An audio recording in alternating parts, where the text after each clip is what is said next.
Hay una historia que encontré por ahí donde narra la vida de dos potrillos, potros, ¿cómo se les llama así? Los que son hijos de un caballo. Ya, bueno, sí, me entendieron. Y habían nacido en el campo, en una hacienda preciosa que tenía grandes extensiones de pasturas, y a estos dos potrillos pequeñitos les encantaba correr, les gustaba mucho salir a correr. Y un día los enlazaron y los llevaron a las caballerizas del rey. Su libertad había terminado. Comenzó un periodo estricto de disciplina, de preparación. Era largo ese proceso, pero también era extenuante.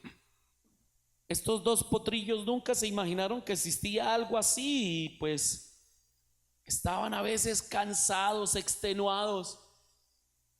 Y de pronto uno de ellos dijo: ay, no, esto no es para mí. Me gustaba más la libertad, las verdes montañas, los pastos, los grandes campos donde yo podía correr, saltar por encima de arroyos, ir y tomar agua pura y fresca.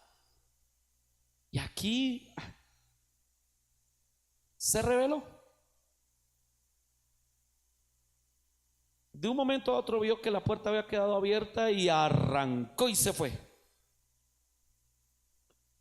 El entrenador de las caballerizas del rey no hizo nada, lo dejó ir y dedicó tiempo a entrenar al potrillo que le había quedado. Comenzó a seguir de su preparación, y después de un tiempo este que se quedó estaba listo para la tarea para la cual había sido preparado. Lo colocaron en medio de arneses, de todas las ataduras que hay, todo lo que le ponen a un caballo que va a guiar la carroza del rey. Eran 6 caballos y él componía uno de esos 6 caballos que jalaba la carroza del rey. Les habían puesto toda clase de adornos en oro, incluso sus patas les habían colocado unas especies de campanitas en oro para que cuando pasara el rey por la ciudad se oyera su paso de una manera especial. De repente un día, cuando estaba el rey trasladándose de una comarca a otra, estaba en el gran pasto, en la llanura, el hermano, el otro potro. Y pues lo vio allá, lo vio como triste,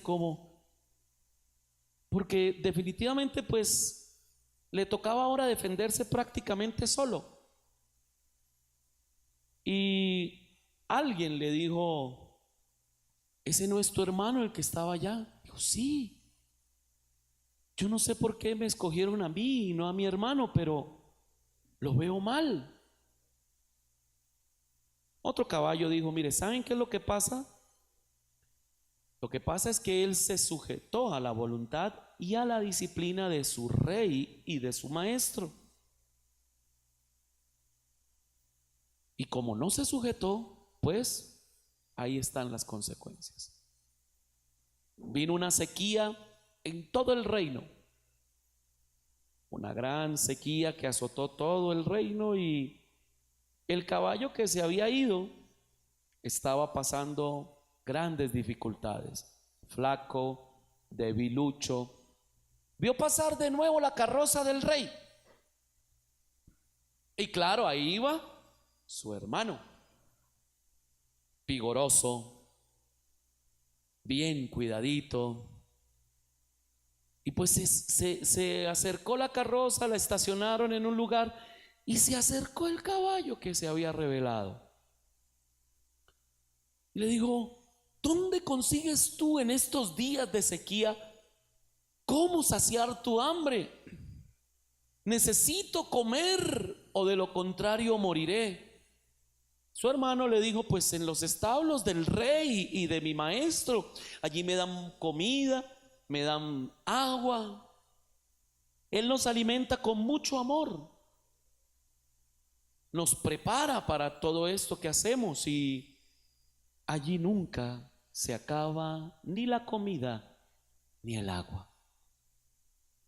El potro, que ahora era un potro salvaje, un caballo salvaje, lloró de tristeza y quería ahora pertenecer a eso, pero su flacura, su debilidad no eran las que el maestro necesitaba para conformar la carroza y las caballerizas del rey. La verdadera libertad siempre nos acerca al rey. Y aunque esto es una historia, encontré por ahí, se parece mucho a nuestra vida. Si usted no se está acercando a Dios, a su rey, llámele como quiera, llámele independencia, llámele rebelión. Lo cierto es que eso no es libertad. Y es que el hombre por naturaleza vive en una continua búsqueda de la libertad. ¿Se han dado cuenta? Uno ve a los menores de edad. ¿Y qué es para los menores de edad la libertad? ¿Qué sería para un menor de edad la libertad? En una frase es hacer lo que quiera. Y algunos incluso hasta dicen, ya van a ver, cuando cumpla mis 18, ahí sí voy a ser libre. ¿Libre para qué? Para hacer lo que se me antoje. Pero unos hombres muy sabios, escogí unas 3 frasecitas, de esas que uno va a frasescelebres.com coloqué libertad y encontré estas frases. Nelson Mandela, que fue un hombre que estuvo en la cárcel muchos años, él dijo, ser libre no solo es desamarrarse las propias cadenas, sino vivir de tal manera que se mejore y se respete la libertad de los demás. Albert Camus, o Camus le dicen otros, un pensador, dijo, la libertad es una oportunidad para ser mejor. Y otro más, un pensador francés, libertad es el derecho de no hacer lo que perjudique a los demás. Y voy a meter una de mi esposa, ¿se vale? No, usted no la considera una gran pensadora, mejor no. Mi esposa le dice a mis hijos, tu libertad empieza, tu libertad comienza donde se acaba la del otro. Y como dijera uno de nuestros próceres de la independencia, Francisco de Paula Santander, las armas os han dado la independencia, las leyes les darán la libertad. ¿Y qué sería de nuestra sociedad sin leyes, cierto? ¿Qué sería de un país como Colombia sin leyes? Si así con leyes ¿se imagina cómo sería, por ejemplo, Bogotá sin leyes de tránsito? ¿Cómo sería el tráfico? Y el apóstol Pablo escribió una carta que es la carta a los Gálatas. Y esta carta es considerada como la carta de la libertad cristiana. Es una carta donde Pablo quiere dejar muy claro, hermano, que si Cristo nos hizo libres, debemos mantenernos en libertad. ¿A cuántos Cristos ha hecho libre? ¿Cuántos saben que tienen libertad en Cristo? ¿Y cuál es nuestra tarea ahora? Vivir en esa libertad. Y ese es el mensaje que quiero compartir en este día con ustedes. Vivamos en libertad. ¿De qué vamos a hablar hoy? Vivamos en libertad. ¿Cómo vivir en libertad? ¿Cómo mantener la libertad? Si ya conocimos a Cristo y Cristo ya nos liberó, oiga, ¿cómo hacemos para no perder esa libertad? Quiero que vaya conmigo, por favor, a algunos textos de la carta del apóstol Pablo en Gálatas, capítulo número 5. Y empecemos en el versículo número 1, por favor. Ayúdame, por favor, con la Nueva Versión Internacional. Muchos tienen la Reina Valera, pero mantengan la Biblia abierta en la Reina Valera, por favor. Es interesante, es importante. Carta del apóstol Pablo a los Gálatas, capítulo 5, versículo número 1.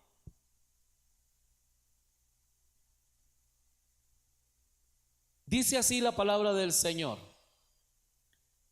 Cristo nos libertó. ¿Para qué nos libertó? Para que vivamos en libertad. Ahora ya sabe de dónde sacamos el título del mensaje, ¿cierto?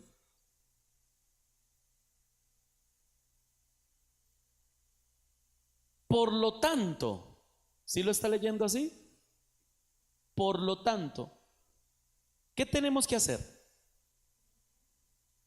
Manténganse firmes y no se sometan nuevamente al yugo de esclavitud. Versículo 2. Escuchen bien. Yo, Pablo, les digo que si se hacen circuncidar, Cristo no les servirá de nada. De nuevo declaro que todo el que se hace circuncidar está obligado a practicar toda la ley. Aquellos de entre ustedes que tratan de ser justificados por la ley han roto con Cristo, han caído de la gracia. Oiga, esto tan terrible que Pablo anuncia en esta carta.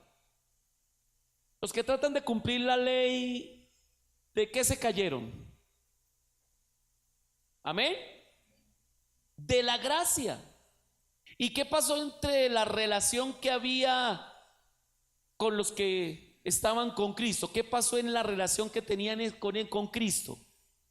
Se rompió. ¿Sí dice? Han roto. Se rompió. ¿Cómo vivir en libertad? Y hoy en día, al igual que en el tiempo del apóstol Pablo, hay personas que quieren colocar sobre los cristianos cadenas. Otra vez esas cargas, ¿para qué? Para esclavizar. Y una de esas cadenas, una de esas esclavitudes se llama legalismo. Cuando uno conoce al Señor, en estos tiempos, al igual que en la época de Pablo, generalmente llegan personas que tienen un indicio de que es ese cristiano que llegan a ponerle a otro cargas que ellos mismos no pueden. Eso se llama legalismo. A veces usted lo han visitado, por ejemplo, los testigos de Jehová para decirle, mire, y empiezan a contaminarlo, ¿no? O llega un hermanito Jesús solo y le dice, no, usted se bautizó mal. Y la Biblia dice que usted no se debe bautizar sino en el nombre de solo Jesús. O llega un adventista y le dice, no, usted tiene que guardar el sábado, porque si usted no guarda el sábado, usted está desobedeciendo. O si usted come esto, o si usted come aquello, o si se viste así, o si se viste asá, o si se quita eso, o si se borra aquello. Lo mismo le pasó a los cristianos de la iglesia de Galacia. De hecho, hay que entender que Galacia era una provincia romana. Esta provincia era muy próspera, tenía mucho dinero, pero ¿sabe cuál era el negocio principal de Galacia? Perdón, dije Galicia ahorita, no, Galacia, Galacia. ¿Saben cuál era el negocio principal de Galacia? La compra y venta de esclavos. Así que cuando Pablo les escribe a ellos sobre la libertad, pues les está hablando a alguien que sabe del tema, ¿no? Porque la esclavitud era algo que se veía mucho allí. Y ahora que conocen el evangelio, pues este grupo de personas llamadas judaizantes van a querer imponer cargas. O sea, como que vieron muy fácil, ¿no? Venga, pero eso de ser cristiano, pero yo no veo que vayan, sacrifiquen, se circunciden, se presenten, hagan esto, guarden el sábado, no coman aquello. Esos judaizantes eran judíos que habían conocido a Cristo, iban a la reunión cristiana, porque todavía no había un templo como tal para congregarse, pero iban a estas reuniones cristianas y decían que para un gentil, si quería realmente venir a Cristo, debía cumplir con la ley. Debían circuncidarse. ¿Y qué es lo que dice Pablo aquí? No. Un momento. Un cristiano que ha conocido a Cristo ya es salvo. Y es salvo por fe y por la gracia en Cristo Jesús. Nosotros somos salvos por fe y por la gracia en Cristo Jesús, no por lo que hacemos. Que si usted no viene a culto no es salvo. Muéstremelo aquí. Que si usted no diezma o no ofrenda no es salvo. ¿Dónde está? Aquí, ¿dónde está? No es por lo que hacemos, sino por lo que Cristo hizo. ¿En dónde? En la cruz. La salvación para nosotros es absolutamente por gracia. Ya no estamos sujetos a que haga esto, suba de rodillas a Monserrate, amárrese un escapulario, coja 400 Padre Nuestros y 500 Ave María y zámpele un gloria a Dios y con eso tiene. No. Pablo escribe esta carta para contrarrestar esa influencia de estas personas que querían ponerle cargas a la iglesia, que se llaman los judaizantes. Y hoy en día hay gente así, hermano. Usted es cristiano y llegan a decirle: hay que celebrar las fiestas judías. Porque es que hay personas que les gusta eso, ¿no? Se sienten mal si no hacen la Semana Santa. Hoy hay que dejar de comer carne. Y uno, ¿así? No, que es que toca ir al visitar los 7 templos. Hay que escuchar el sermón de las 7 palabras. Cuando llegue así a una persona así, hermano, usted enfréntela con autoridad, no con arrogancia, con autoridad, es diferente. Dígale: no, señora, a mí la muerte de Cristo me hizo libre. Yo soy libre por lo que Cristo hizo en la cruz del Calvario, no por normas, no por leyes, no por lo que yo pudiera hacer o dejar de hacer. Amén. La vida cristiana es como un caminar en una cuerda floja. ¿Se acuerda de esas cuerdas flojas en el circo? ¿Cuál es el riesgo que tiene el que camina en la cuerda floja del circo? Caerse. Si se van para un lado, ¿qué pasa? Si se va para el otro, ¿qué pasa? ¿Cuál es la única opción? El equilibrio, hermano. Y en la vida cristiana usted va a encontrar un extremo. Se llama legalismo. Y personas que creen que para ser verdaderos cristianos, creen que para mantener su libertad tienen que ser legalistas, cumplir normas, cumplir leyes. Pero ¿cuál es el otro extremo? El libertinaje. Entonces, un creyente que ha entendido la palabra del Señor, ni ¿por qué? ¿Qué pasa si me voy al legalismo? ¿Y qué pasa si me voy al exceso de libertinaje? ¿Qué debo tener? Equilibrio. Y hermano, ¿cuál es lo peor que nos podría pasar a nosotros? Que cumplamos una serie de normas y leyes y cuando partamos a la eternidad tengamos que decir, pero si yo, Señor, en tu nombre hice esto, hice aquello y esto y cumplí con esto y fui 40 cultos al año y cumplí con las 9 semanas de culto o algo así. Y en el cielo, ¿qué le van a decir? Yo no lo conocí.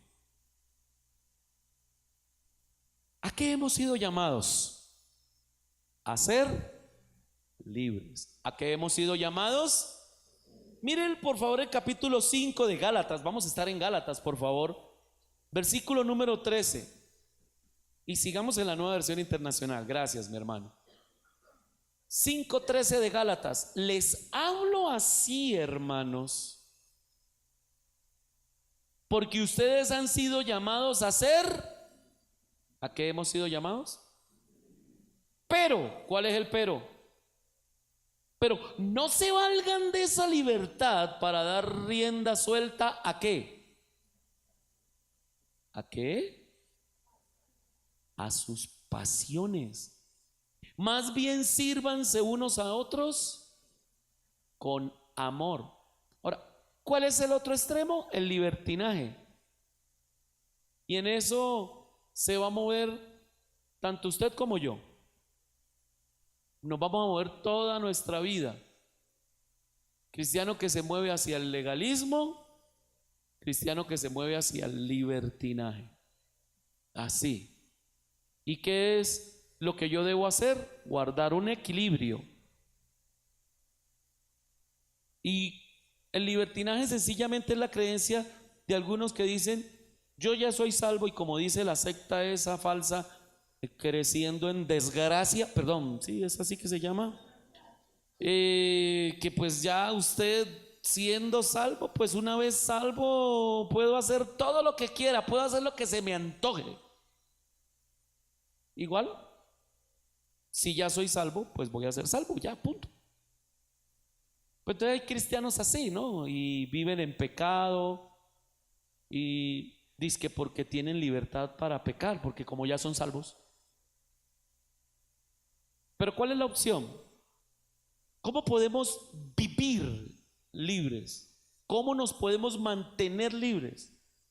Si no es el legalismo, si no es el libertinaje, ¿cuál es la opción que tenemos?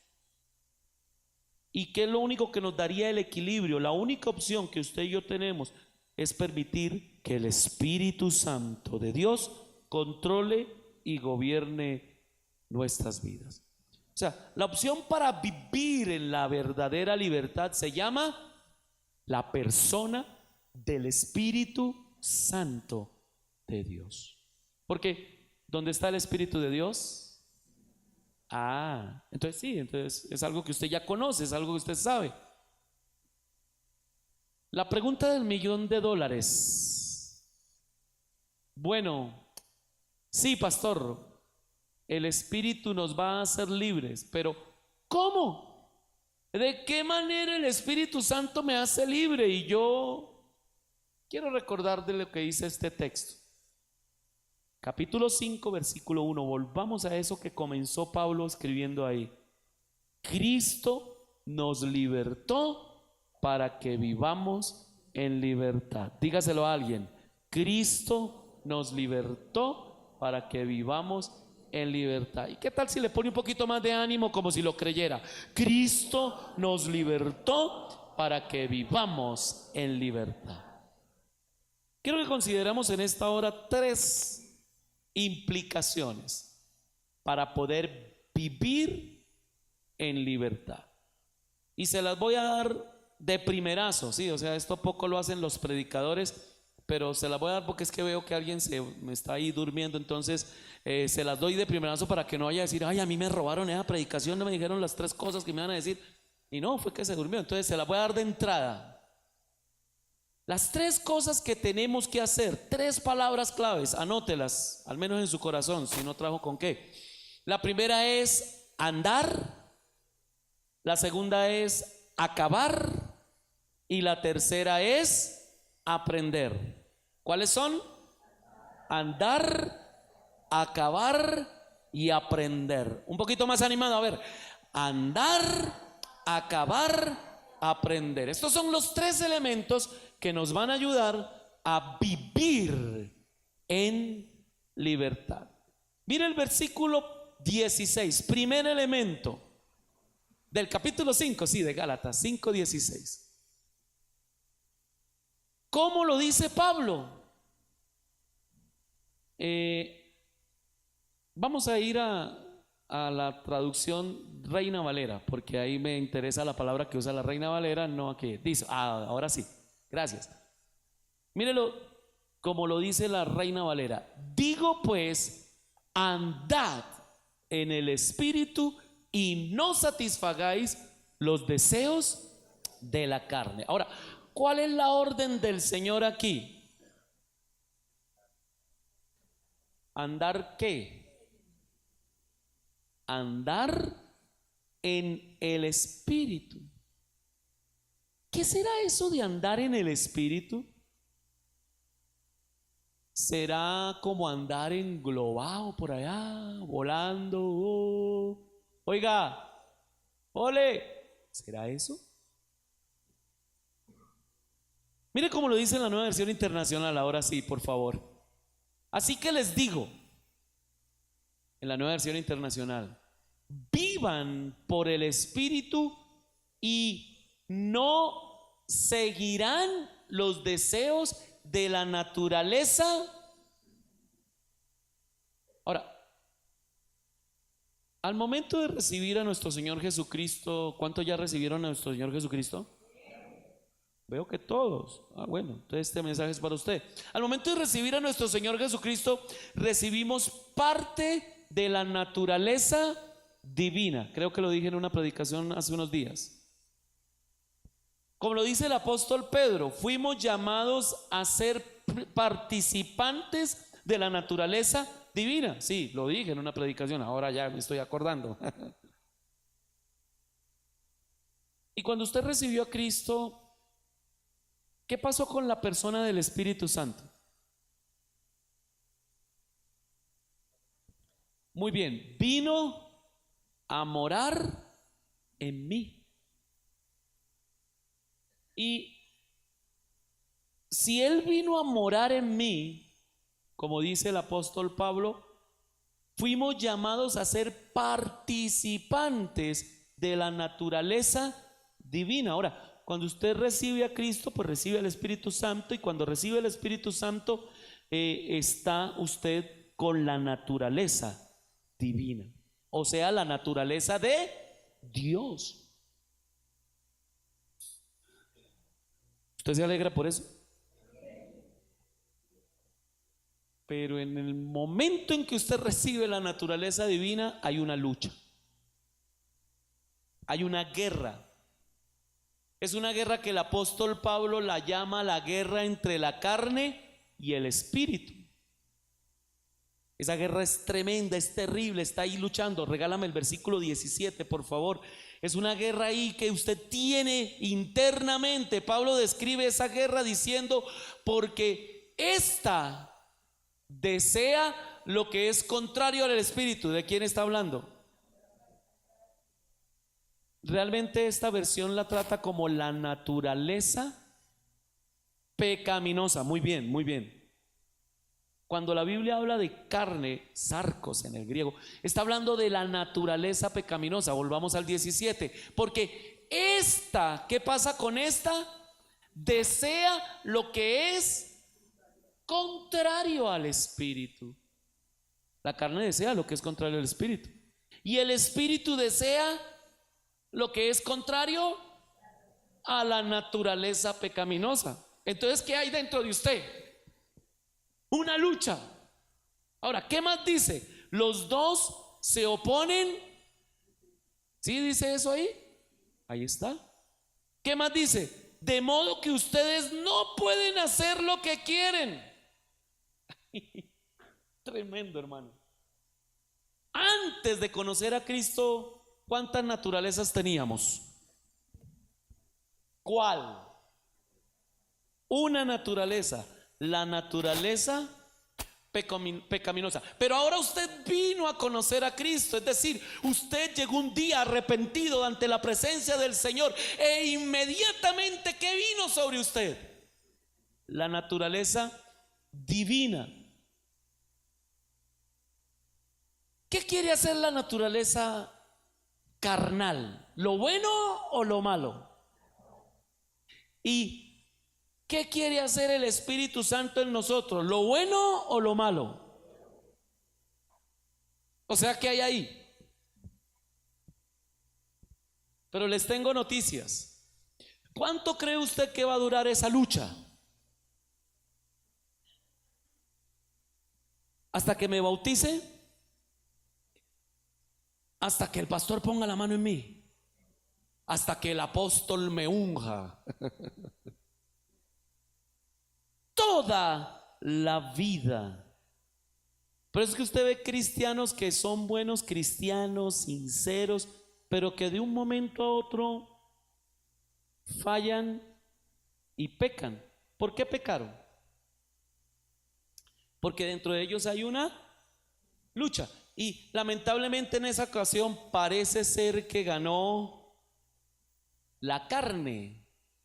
Y ¿se ha notado que cuando un cristiano falla, quiénes son los que más se dan cuenta? Cuando un cristiano falla, ¿quiénes son los que más se dan cuenta? La gente afuera, hermano. Uy, ¿usted no dice que es cristiano? O de repente lo ven a usted que se le sale una palabrota y ¿usted no dice que vaya a esa iglesia?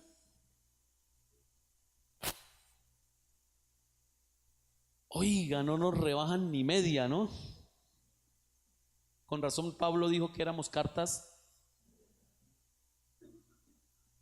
Y mire lo que dice Romanos capítulo 7 versículo 15, hermano. Pablo escribe y dice: esta también es mi lucha. Ah, ¿cómo así? ¿Usted también, Pablo? Sí. Dígalo, dígalo, a ver, dígalo, usted ahí que está ahí. ¿Usted también, pastor? Sí. ¿Sí? Porque es que ese es el problema de a veces que vemos a los pastores, a los predicadores, a los apóstoles, esos que hay por ahí, los ve usted todos, y que la gloria baja con ellos, mejor dicho, la gloria de Dios queda en pañales con todos esos. Levantan la mano y todo el mundo cae, hermano. Pero ¿qué dijo Pablo? A mí también me pasa. Yo también paso por esa pelea, esa lucha, esa guerra que hay ahí dentro. ¿Qué dice? No entiendo. ¿Cómo, Pablo? El apóstol Pablo dice: si no entiendo lo que me pasa, pues no hago lo que quiero, sino lo que aborrezco. ¿Le suena familiar? ¿No? Pastor, ya le hemos dicho, el mundano es usted. ¿Usted qué le pasa a esas cosas? A mí no, porque yo soy santo, puro, puro. Ahora bien, si hago lo que no quiero, Estoy de acuerdo que la ley es buena. Pero en ese caso, ya no soy yo quien lo lleva a cabo, sino el pecado que habita en mí. Yo sé que en mí, es decir, en mi naturaleza pecaminosa, nada bueno habita. Aunque ¿qué? Deseo hacer lo bueno. ¿Cuántos quieren hacer lo bueno? Ah, bueno. Pero miren el mundano este de Pablo lo que escribe. No soy capaz de hacerlo. A ver, dígale a Pablo, no, pero usted sí. A ver, dígale. No, Pablito. No soy capaz. De hecho, no hago el bien que quiero, sino que el mal que no quiero. Y si hago lo que no quiero, ya no soy yo quien lo hace. Como todos, le echaron la culpa a alguien, no, sino el pecado que habita en mí. Así que descubro esta ley. ¿Cuál ley? ¿Cuál es la ley que descubre Pablo? Que cuando quiero hacer el bien, me acompaña el mal. No, pastor, ¿usted qué carta está leyendo? ¿De dónde sacó eso? ¿Está en su Biblia o no? ¿Sí? Ahí está. Así que ya no quiero hacer lo bueno, sino lo malo. Y lo malo que no quiero hacer, eso es lo que me obligan a hacer. ¿Y cuál es la ley que él descubre? Que cuando quiere hacer el bien, me acompaña el mal. Ahora, ¿qué dice Pablo con una exclamación? Parece ser como de impotencia. Siguiente versículo. ¿Qué dice? El siguiente, el versículo 23. Pues espéreme, creo que yo me equivoqué aquí. Espéreme. El 24. Sí, yo coloqué aquí mal. En el capítulo 7 de Romanos, versículo 24 dice: soy un pobre miserable. ¿Quién me librará de este cuerpo mortal? Oiga, tenemos que ser conscientes, tenemos una lucha espiritual. La carne y el espíritu están luchando dentro de nosotros. Y va a ser una lucha que va a durar toda la vida. Y hermano, la única forma de ganar esa batalla es ¿cómo? Andando en el espíritu. Es la única, hermano, no hay otra. La única forma de ganar esa batalla es permitiendo que el Espíritu Santo sea mi guía. Y yo quiero hacer una pregunta. Piense la respuesta antes de al menos dar la primera palabra. ¿Son todos los cristianos guiados por el Espíritu Santo? ¿Sí o no? Vuelvo a hacer la pregunta porque parece que no la entendió. ¿Son todos los cristianos guiados por el Espíritu Santo? Romanos capítulo 8, versículo número 14, el apóstol Pablo dice: porque todos los que son guiados por el Espíritu de Dios son ¿qué? Son hijos de Dios. ¿Son todos los cristianos guiados por el Espíritu Santo? Sí. O si no, borre eso, arranque la página. Ahí dice que sí, todos son guiados por el Espíritu Santo, pero no todos obedecen.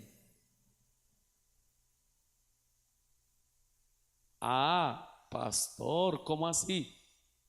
¿El Espíritu Santo guía a todos los cristianos? Sí. ¿Todos los cristianos le obedecen? No. Eso es lo que uno encuentra en la palabra. Ahora, se lo ilustro.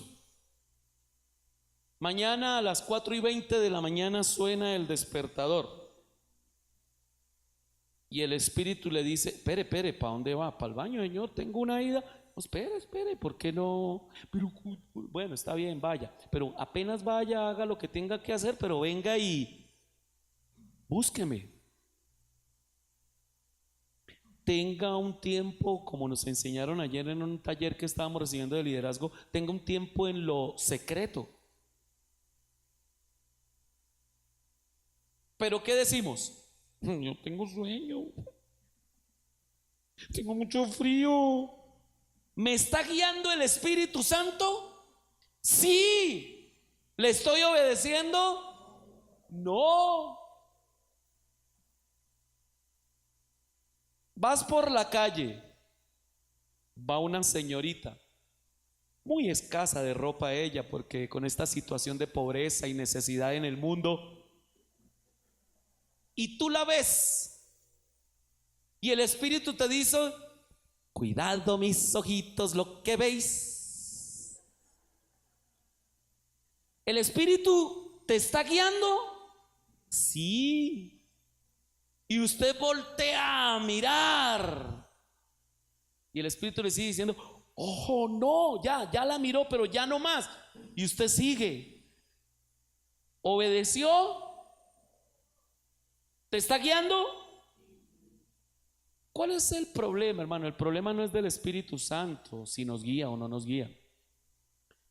El problema es que si usted y yo no le obedecemos, no vamos a poder andar en el Espíritu.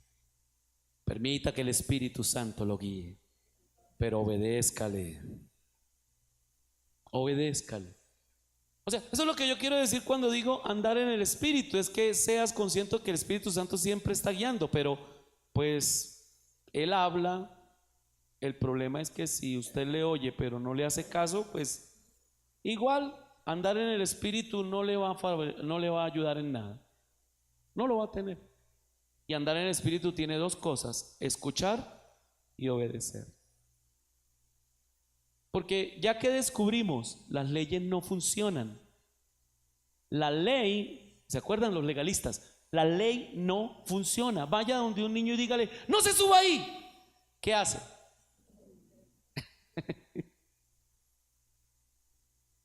Ahí en el barrio donde usted vive, ponga un letrero: no bote basura aquí.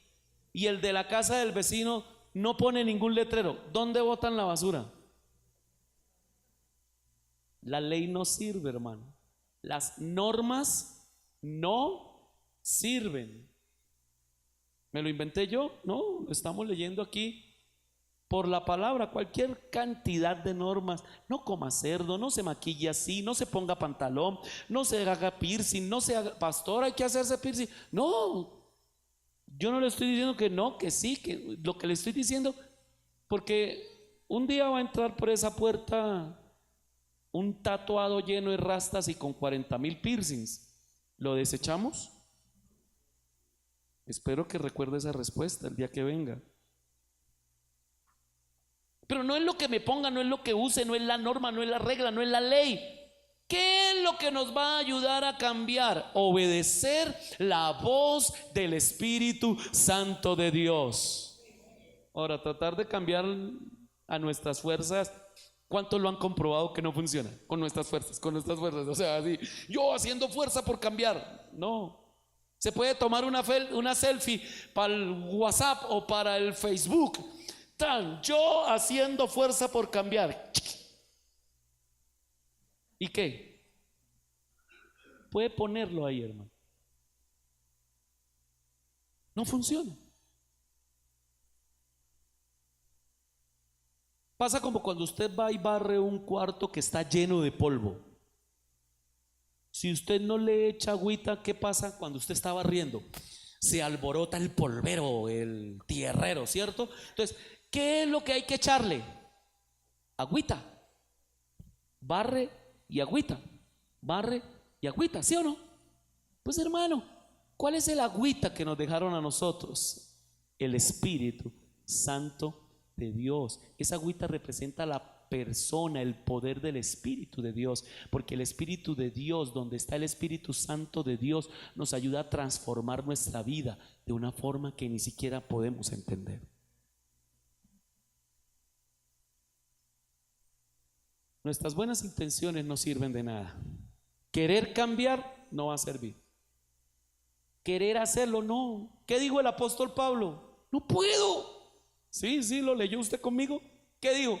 No puedo. Yo me imagino escribiendo: miserable de mí. Imagínese, hermano. O sea, este no es un trabajo de autosuperación personal. Es un trabajo de rendirnos, someternos al poder del Espíritu Santo de Dios. Por eso, andar en el Espíritu. ¿Cuántos quieren andar en el Espíritu? Denle un aplauso al Rey. Vamos a caminar contigo. Escucho tu voz y la obedezco. Dígale al Señor. Segundo, ¿qué implica vivir en libertad? Ya dijimos lo primero, andar en el Espíritu. Segundo, acabar. ¿Con qué hay que acabar? Con la vieja. Ay, pastor, gracias, lo que estaban editando. No, con la vieja naturaleza. Así la llama Pablo. Mire el versículo 24, obviamente el capítulo 5 de Gálatas, que es donde estamos. 24. ¿Qué dice el texto bíblico? Léalo conmigo, pero bien animado. A ver: los que son de Cristo Jesús. ¿Cuántos son de Cristo Jesús? Los que son de Cristo Jesús han crucificado la naturaleza pecaminosa con sus pasiones y deseos. ¿Qué han hecho los que son de Cristo? ¿Qué hacen con la naturaleza pecaminosa? Como allá los que gritaron delante del Señor: ¡crucifícale! Ahora usted eso lo hace con la naturaleza pecaminosa. Ahora recuerde, tenemos dos naturalezas peleando adentro. ¿Sí? ¿Se acuerda? Sí, eso. Acuérdese de eso. Y si somos de Cristo, ¿qué tenemos que hacer con la naturaleza pecaminosa? Crucificarla. Ahora, la crucifixión fue el método que inventaron los romanos para castigar a los delincuentes más peligrosos del imperio, de manera particular para matar a los que se rebelaban contra el imperio. La rebelión era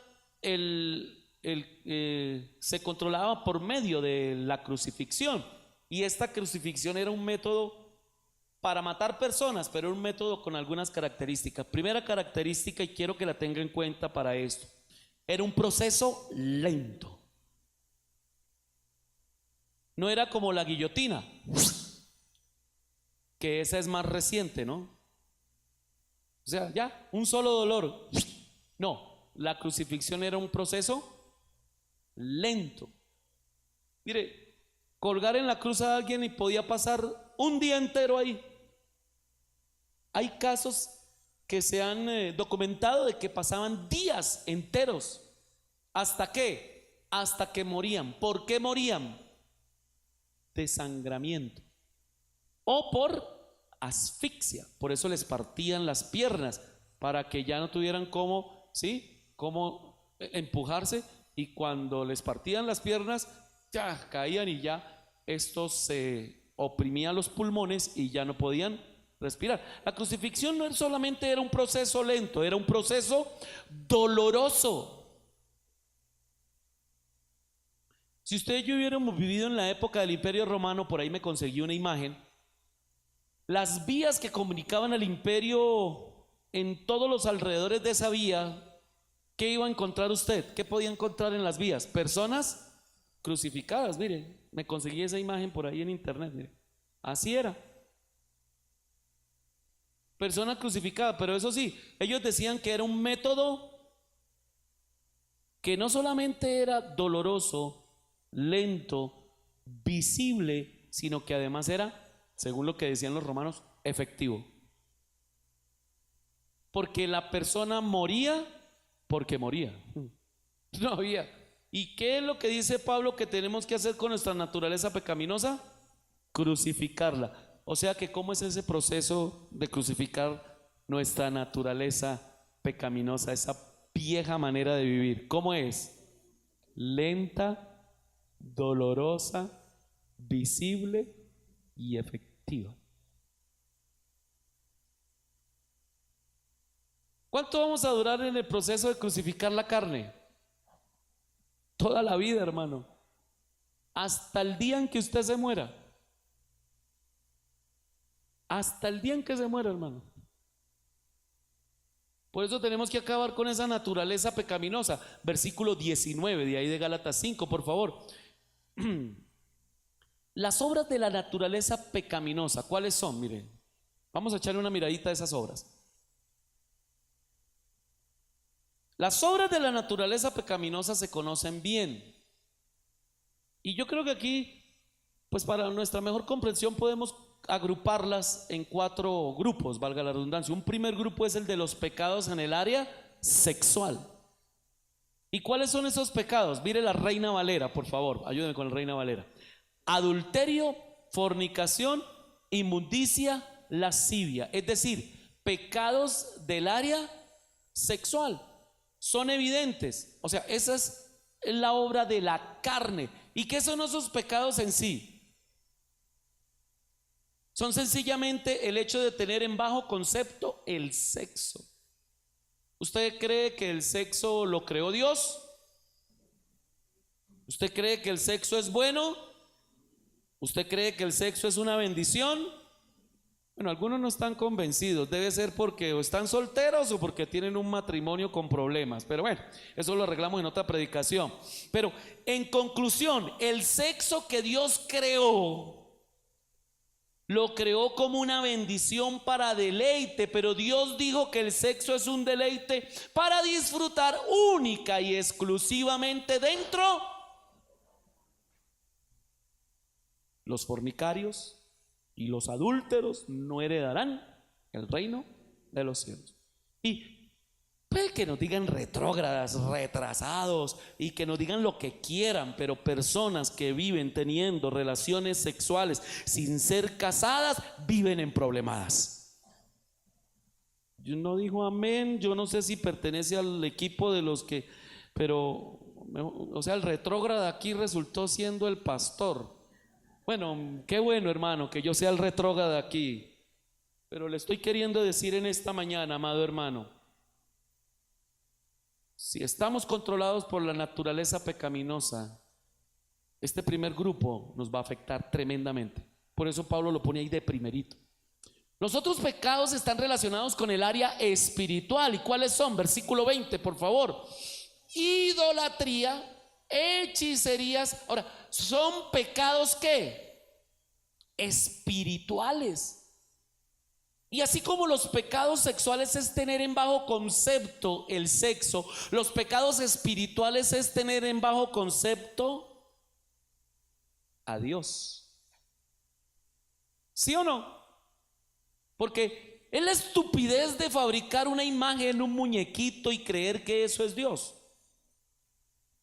Ese es un bajo concepto de Dios. El Dios nuestro, el Dios que menciona la Biblia, es tan grande que los cielos no lo pueden contener. Esta tierra escasamente llega a ser el estrado de sus pies. Dios es grande, hermano. Y el versículo 21 dice: envidias, borracheras, orgías. Y por si acaso, ¿qué dice Pablo? Por si se me olvidó algo. Les advierto ahora, como lo hice antes, que los que practican tales cosas. Ahora, hay unos pecados allí que algunos podrían pensar, si fueran católicos lo llamarían que son pecados veniales. Ciertos pecados como cuáles. Versículo 20: odio, discordia, celos, arrebatos de ira,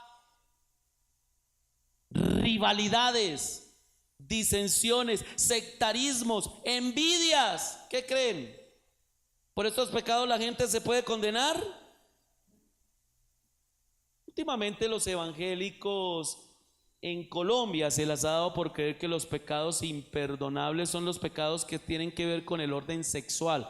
homosexuales, lesbianas, ni van a entrar al reino de Dios. Uy, esa gente. Pero si, ahora no me vaya a malinterpretar, ¿no? No es que yo estoy diciendo que los homosexuales no se van a condenar. Si se arrepienten, no se van a condenar.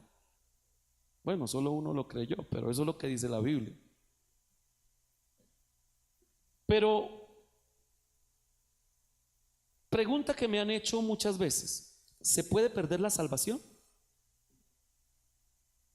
Ahora, significa que si alguien conoce a Cristo, es cristiano, y de repente tiene uno de estos pequeñitos, no hablemos de los grandes, pero un arrebato de ira, ¿puede perder la salvación?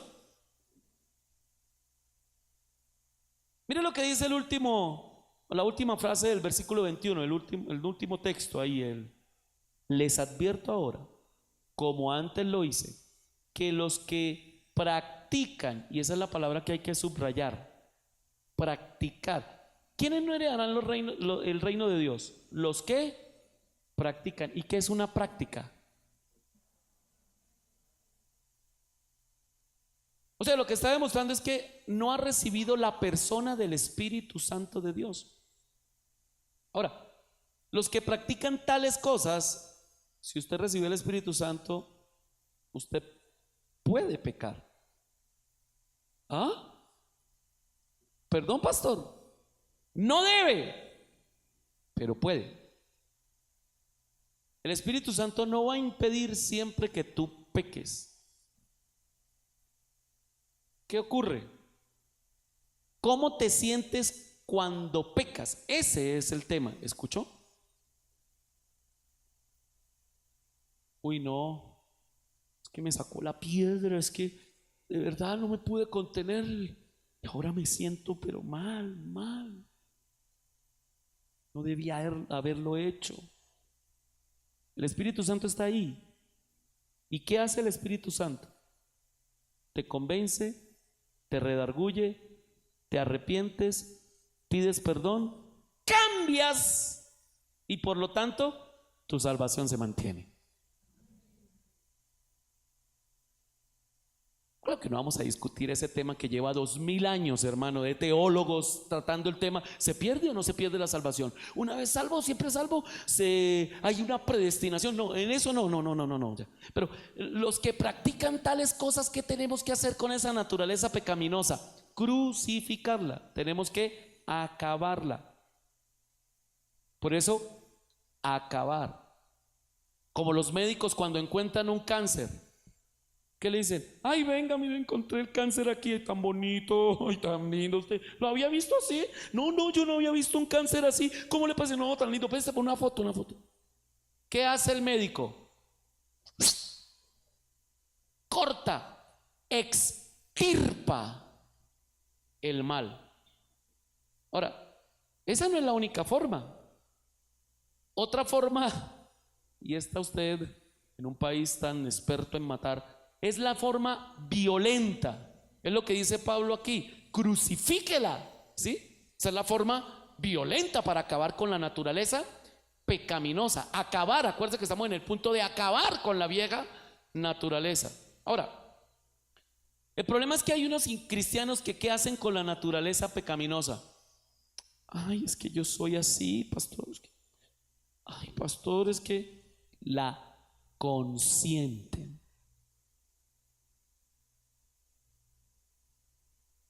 Ahora, ¿qué hace que una naturaleza pecaminosa se muera? Le voy a dar el mecanismo más efectivo: no la alimente.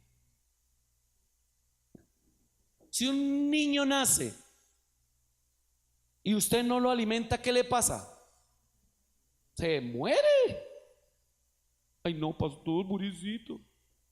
Si usted va al vivero, compra una plantita, una plantica, pero usted no la cuida, no la riega, no la abona, se muere.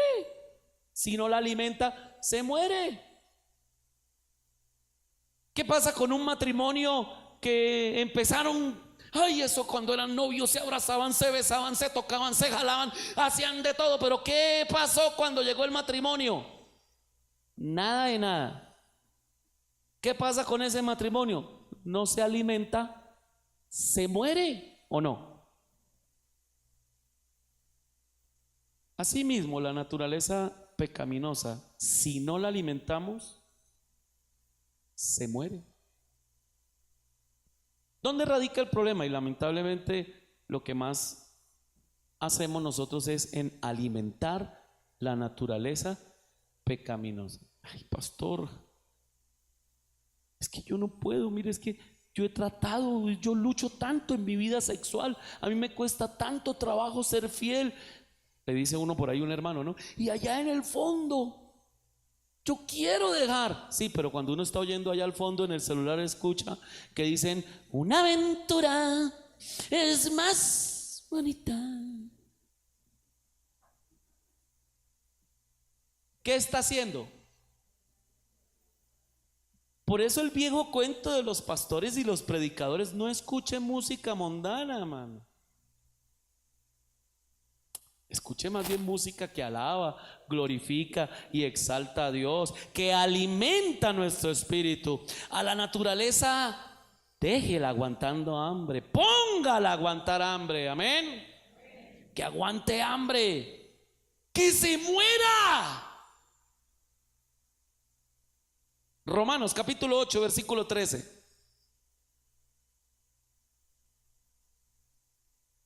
Romanos 8:13 dice: porque si ustedes viven conforme a la naturaleza pecaminosa, morirán. Pero si por medio de ¿quién?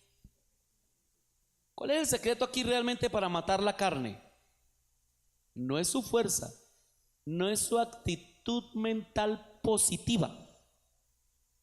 No, eso no sirve. La clave es el Espíritu Santo de Dios. Ahora el Espíritu Santo nos va a ayudar a dar muerte a la naturaleza pecaminosa, y así vamos a poder vivir en libertad. Amén. ¿Cuántos quieren vivir en libertad? Ahora, hermano, nosotros no debemos ser contemplativos con la carne, ni permisivos. Apenas usted vea que se está manifestando. Hay una película muy buena, se llama Una mente brillante.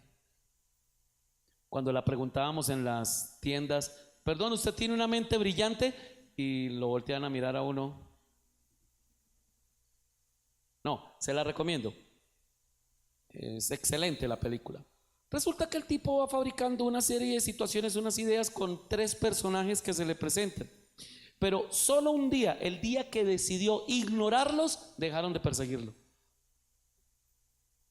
Estaban ahí, pero ya no le afectaba su vida.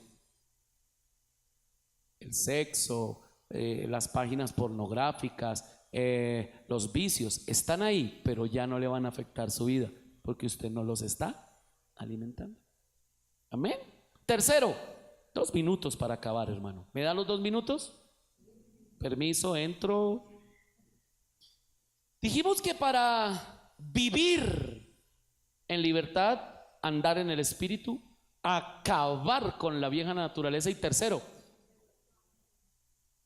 debemos aprender de Jesús. Nosotros debemos vivir como Él vivió. ¿Y usted sabe cómo vivió Jesús? Mire, versículo 22 y 23 del capítulo número 5, por favor.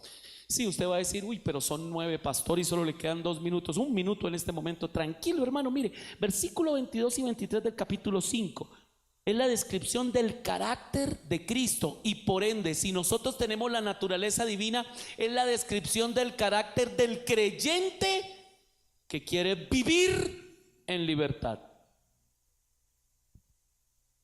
22. ¿Ya llegó ahí? En cambio, nueva versión internacional, gracias. Nos vamos a alternar porque es que hay unas palabras que necesito de la nueva versión internacional. En cambio, o sea, ahí hay un contraste, ¿cierto? Es decir, a diferencia de la naturaleza pecaminosa, en cambio, el fruto del Espíritu es. Ahora, ¿cuál es el fruto del Espíritu?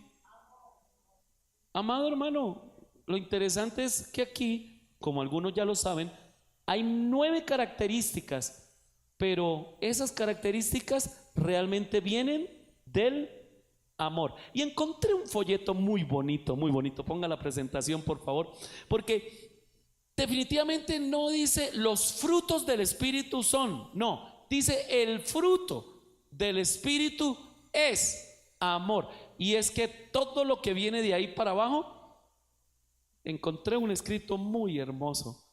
Incluso no, es anónimo, yo no encontré el autor, no es mío, hermano, esto lo encontré en internet, en un libro que hay, pero no supe de quién era el autor.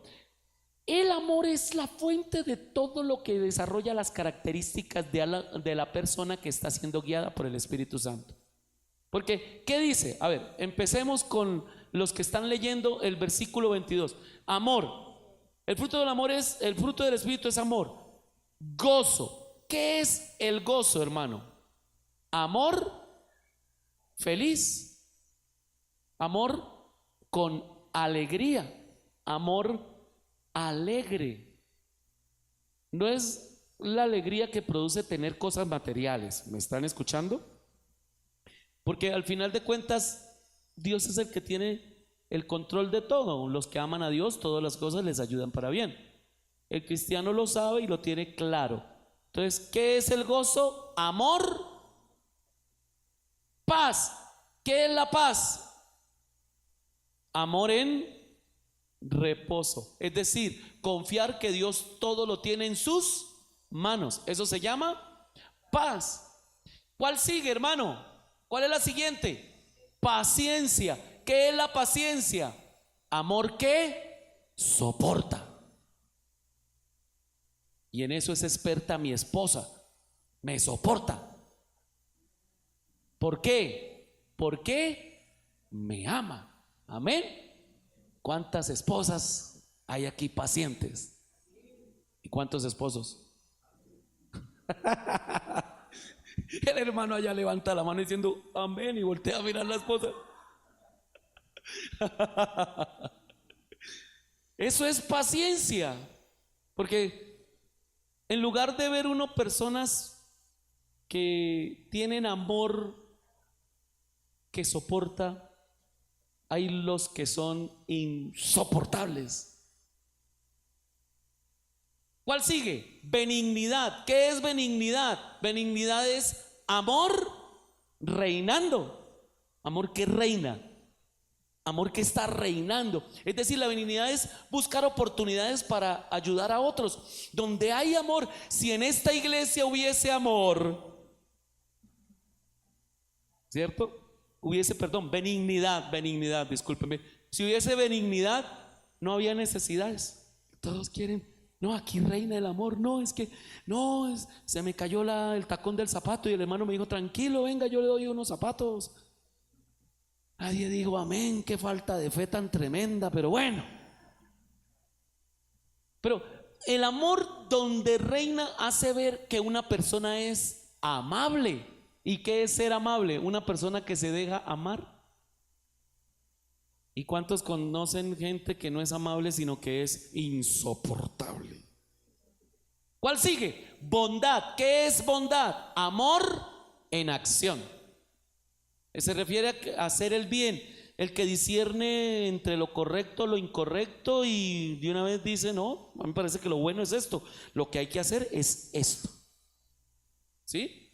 Por ejemplo, por ese amor, esa bondad, muchos han tenido la bondad de ayudarnos a llenar la cajita que está allá atrás. Hoy solo hay una libra de arroz y media librita de espaguetis, pero yo sé que hoy hay bondad en esta iglesia. Fe, ¿qué es fe? Amor, ¿qué cree? ¿Se acuerdan que por ahí en 1 Corintios 13 todo lo cree? ¿Cierto? ¿Qué es mansedumbre? El siguiente, mansedumbre, es amor que agacha la cabeza. ¿Y cuántos saben que eso es lo que más nos hace falta? Cuando hay un problema en la casa, está peleando con su mujer, Usted, hermano, siempre dice, sí, mi amor, fue mi culpa. Y ella le dice, no, no, gordito, es culpa mía, yo lo admito, no. ¿Así son las peleas en su casa? En la mía no. Generalmente lo que hacemos es buscar y reclamar nuestros derechos. ¿Cuál sigue? Templanza, es decir, dominio propio. Algunos no tienen dominio propio, tienen demonio propio. ¿Y qué es dominio propio? Es lo que tiene un atleta, es lo que tienen los del Giro de Italia, que si usted se lo está perdiendo ahorita en esta mañana, no me lo recuerde, pastor, no me lo recuerde. Es eso que tienen los ciclistas hoy, ayer, para tratar de llegar al lugar donde llegaron, hermano, y todos llegaron, y cuando llegaron caían al piso ayer en la etapa, allá cuando terminaron allá en el yo no sé qué, ya se me olvidó el nombre del monte. Dominio propio, hermano, disciplina. Ahora, esto todo se da por medio de ¿qué? Del amor. Entonces, ¿qué hay que hacer para vivir en plena libertad? Aprender. ¿Aprender a qué? A vivir como Jesús. ¿Y cómo vivió Jesús? Amando. Póngase en pie en esta mañana, hermano. Ay, Padre.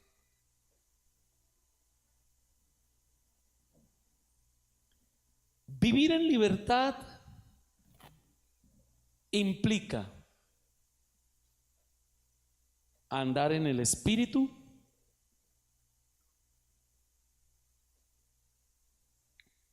acabar con la vieja naturaleza, aprender de Jesús. ¿Quieres tener una vida llena del fruto del Espíritu? ¿Qué tienes que hacer? Alimenta tu espíritu. ¿Y cuál es el alimento del espíritu? ¿El Facebook? ¿El WhatsApp? ¿Las redes sociales? ¿Cuál es el alimento del espíritu? Aquí está. ¿Y qué alimenta usted, hermano?